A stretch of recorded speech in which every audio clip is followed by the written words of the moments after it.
NOLA Gent here at Yakuza House. Good stuff in here. Yeah. Welcome to NOLA Gent. Let the good times roll.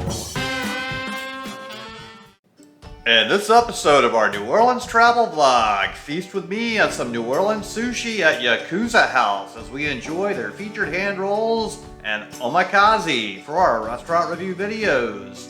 Yakuza House is located in the New Orleans suburb of Metairie at 1325 Veterans Memorial Boulevard. In this sushi review video, we will enjoy 2 sushi lunches to experience the unique spin Yakuza House puts on their New Orleans sushi. Yakuza House is an interesting little spot to sample Japanese food in the New Orleans area. And let's go ahead and head on inside here and check this place out. So this is a smaller restaurant and it often fills up fast, so it's a good idea to make a reservation to dine inside the restaurant. If you don't have a reservation and you still want to try eating here, try to get here as early as possible. As you can see, they have very few tables and you've got a much better chance of getting a seat at the sushi bar if you're by yourself or with just 2 people. So it is a tiny little spot and it can be quite crowded many times, so the earlier you get here the better, or make a reservation, or come in an off time. So the sushi bar here gets really busy sometimes as well, so often even the sushi bar is going to be full of people. So it's very popular. So here's some of their specials that they have going on. On the menu we have hand rolls, nigiri, a la carte temaki, sashimi. So you've got a good selection of items here to choose from on their menu, but they've got lots of specials on the board and then the omakase options. So I decided to go with their hand roll set with the 4-piece starving option. I don't know what any of these rolls were ultimately, as I don't remember what they were. So they all kind of look the same, so for this video I'm only going to film myself eating one of these, as they also all sort of tasted the same, as they had so much rice inside of them. I couldn't really taste the seafood inside of them.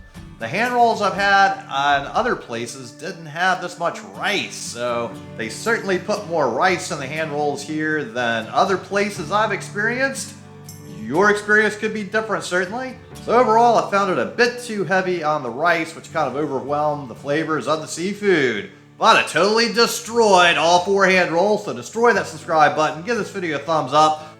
And now it's time for dessert with a mystery tempura ice cream. Let's dig in. Ooh, this looks kind of interesting here. So, lots of strawberries and cream, and then fried tempura ice cream from Creole Creamery. So, what do we have in here? Ooh, ooey gooey stuff, and the ice cream's a little melted from the frying process. Let's see how this tastes. So, the crunchiness of the tempura batter contrasts nicely with the much more creamy, smooth texture of the ice cream. It is a chocolate ice cream, which was confirmed. It's one of Creole Creamery's many multiple chocolate ice creams. And the dessert's totally destroyed. And destroy that subscribe button. Give this video a thumbs up. Comment below. Let me know what you thought about this dessert. And while you're down there, check out the link to my Patreon page, because hey, I work for tips and I appreciate any help with that. So the total for 2 people was $43.35 before tip. Now it's time for our second lunch, where we're going to do the omakase, and this is going to be crazy. This was also really expensive and would not have been possible without support from my Patreons. So thanks so much to all my Patreons out there. Without y'all, I couldn't have done this video. So our first course, 1 of 11, is the yellowtail here. Ooh, this is a big plate. I'm gonna be kind of full after just this. This is quite a lot of fish right here. Ooh, am I gonna be able to survive for 10 more courses? Oh my goodness, I hope we're not gonna have all of our plates be this big, or this might be a short-lived experience as I'll get too full to finish. All right, so polished off all of that, pretty easily. It's got nice flavors. So, like I've destroyed this plate of fish, go ahead and destroy the subscribe button. Give this video a thumbs up, comment below, let me know what you thought about this first course. And while you're down there, check out the link to my Patreon account. It's Hey I Work for Tips, and I appreciate any help with that. Next, we have a bluefin tuna trio. It looks really nice. So, here we go. It's all pieces of bluefin tuna from different parts of the fish. So, this first one is pretty nice, a little chewier. This one looks like it's going to be a little more fatty, so we'll see what this one does. Okay, this one is definitely a little more tender, and then, ooh, this is the most fatty over here, I think, with a little caviar on top. Oh, ho, ho. And, okay, so yes, that's definitely the most tender one. So, those went down very quickly and easily. And now we have monkfish liver. I don't think I've ever had this before, so this is going to be an interesting preparation. I thought this would be a bit soft, but it's quite firm. Oh, okay, it's a lot more hard and firm than I thought it would be, and it's, very dense. It's a little like some kind of a sausage in some ways. It's got some nice fatty flavors going on. It's not at all smooth like any kind of a pate or faux gras even. It's just got a little bite and chew to it more so than I thought, but it's a good flavor. There's also some sliced cucumber in the bowl to finish off, and it's got a nice crunch to it, and the sauce went really well with everything. So, totally destroyed that course. Now we have the Japanese fish selection, and this one looks interesting. So, it looks like it's got a little skin on one of them. I've never quite done fish skin on my sashimi before, so let's see how this goes. It's all shiny on there. But it doesn't add any more chewiness to it. It still tastes pretty much like sashimi overall for that one. And then this one's got a little jalapeno on it, so maybe a little spicy kick. This one goes down pretty easily as well. And here we go with our final one of this stage of our experience. And I'm already getting kind of full, so those were all good. Now we have yellowtail sashimi, and this looks like a larger serving. Ooh, so it's a pretty big piece here, and we have multiple pieces to get through. So this is gonna be a lot of food. Oh my goodness. We also get a lot of radishes in here, so we'll eat some of those, and they've got a nice crunch, and the flavor goes pretty well with this fish as well. So this is a good time to add the two together. So let's have the radish and the sashimi all at once. Okay, I like that crunchy experience. And I can't eat all of the stuff in here because I'm getting full. I have to save room for the next course. And this one, they're using the blowtorch on both the fish and on the Wagyu steak over there. Ooh, I'm looking forward to this course. Yes. There's some really good cooking aromas coming off of the fire there. So, ooh, this is a salmon belly, an amberjack, and a diver scallop topped with faux gras. Oh, this looks fantastic.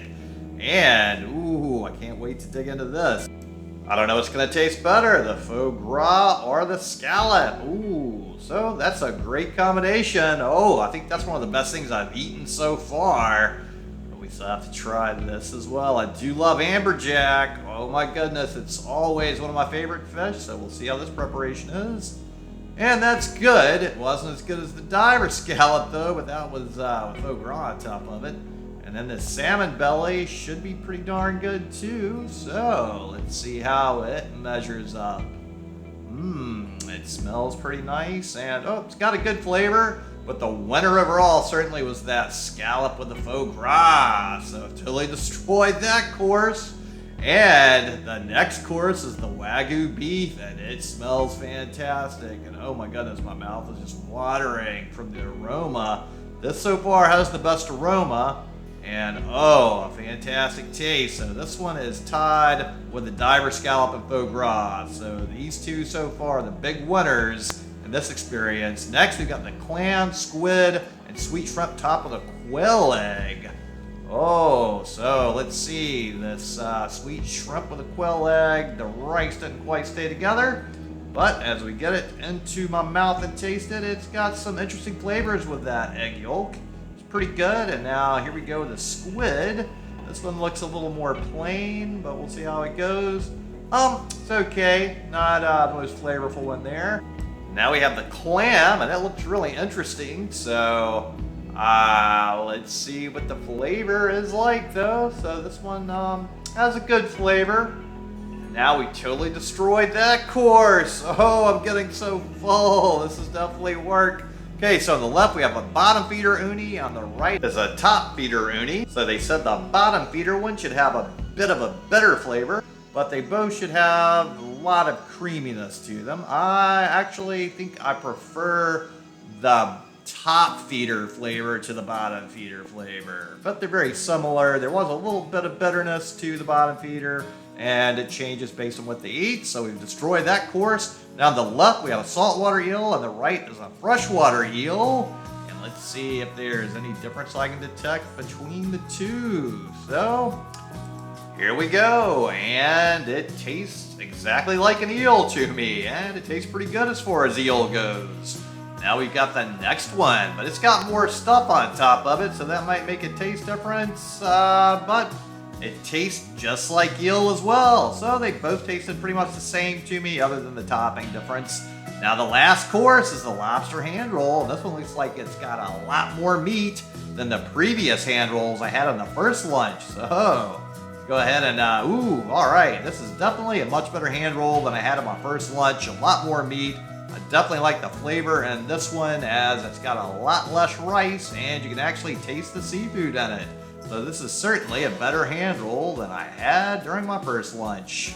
And the lobster's cooked perfectly and it's got good flavors, and now I've totally destroyed this entire meal. So go ahead and destroy that subscribe button, give this video a thumbs up, comment below, let me know what you thought about this 11-course experience.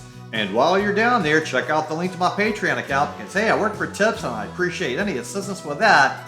Especially, I also want to thank all of my Patreons, and I couldn't have afforded this meal without them. And the total for this meal was $184.82 before tip.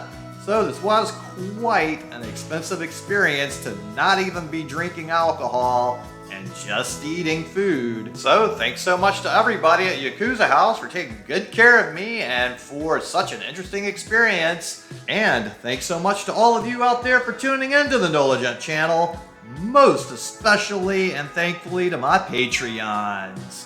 So if you could just remember to share this video with any of your friends or contacts that would enjoy it, it really would help the channel and I really would appreciate it. And make sure to tune in next time for more good food, good times, and good people. NOLA Gent here at Yakuza House. Good stuff in here, yeah! Thanks for watching, I really appreciate it. And if you would just click on the little circle here with a picture of my head in there and subscribe to the NOLA Gent channel, it would really help me a lot. I really appreciate it. Thank you.